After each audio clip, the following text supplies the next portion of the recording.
Hey everybody, welcome to Obscurities and Miniatures. Today I have from Bellum Games for their Conquest, The Last Argument of Kings, the first of my Dweghom. The Dweghom are their dwarven equivalents, and this is the Tempered Sorcerer, who basically is just a dwarf on flame. Fire, not flame. He's got flames, he's on fire. Let's figure out the English language here.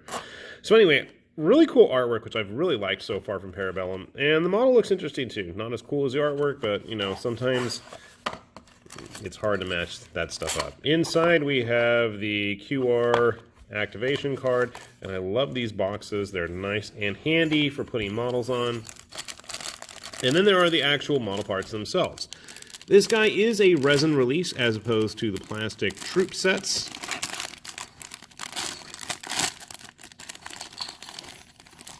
And we shall see just how big he is.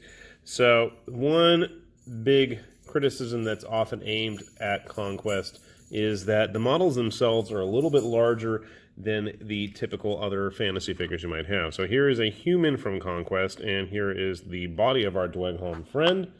And do I have any human models handy? No, why would I? Of course not. I'll show you what they look like compared to other stuff. I do have this random Spires Lord Executor, but he's pretty tall anyway. So we have the main body. You have the cool looking gauntlet on fire that I just dropped here. Make out its little details there. And I've said it before, and it always bears repeating over and over again, that the quality of the resin details is just really nice. I wasn't as happy with the plastics, but I've really liked what I've seen from the resins. So big thumbs up there. Another part of the body. And finally his flaming head. So let me grab some clippers and glue and we'll put them together and see how he turns out. Alright, we got our Tempered Sorcerer all put together, which honestly didn't really take that long. But just to give you guys a good look at the model itself, the details are quite nice. I'm having a hard time discerning where the flames are supposed to be and what's actually part of his armor, and the coral-like substance on his head is going to be the flame, so that works out okay. But this is my first of the Dweghom dwarf-type models for Conquest, and I was quite curious to see how they stacked up in size compared to a lot of the other stuff out there. So without further ado, I grabbed a whole bunch of different dwarves from the various ranges just to give you guys a sense of scale. So first off, we have a dwarf from Stonehaven. It was a Grey Warden, if I remember correctly. We've got probably the closest in style, at least. That would be the, oh gosh, the fire, whatever they're called.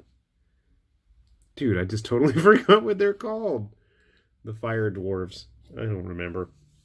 Anyway, that's one of their shaman, whatever dudes.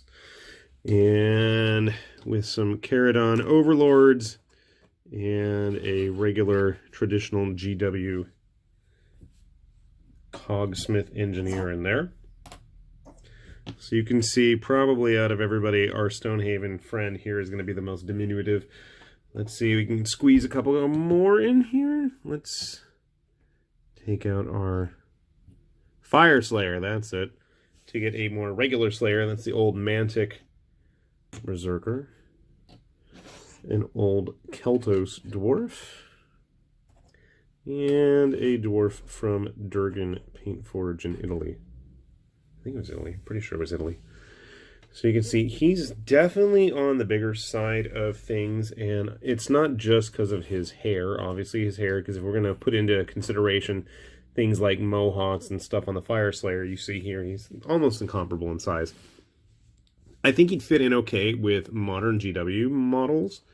As a dwarf, everything else, I'm afraid he's going to definitely be standing in a league of his own. He's much more proportioned for the game he's actually intended for, but that doesn't detract from an interesting looking model. And even then, you know, if you wanted to use him as some kind of a human, which is always funny when we take something like Frostgrave models and put it next to it, you got one roided out, bulked up dwarf at that point. So, I don't know.